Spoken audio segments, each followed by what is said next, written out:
Good morning, everybody. This is Beth from the North Carolina Museum of Dolls, Toys, and Miniatures. And today we're on site at our new location, and we have our HVAC crew out, and they've rented a lift, and the crane is here, and they are putting on these curbs that have to go in place on top of the roof before the heating and air conditioning units can be set. So they're in the process of doing that right now.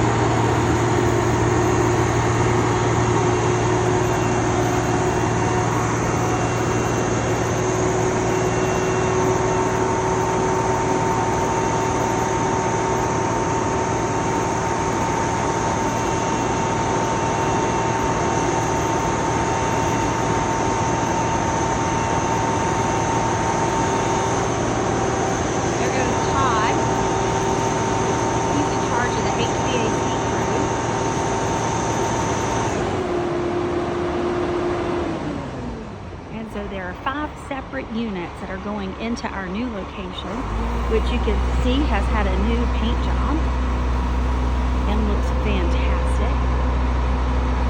So things are moving along. Just wanted you to have a sneak peek at what's going on behind the scenes.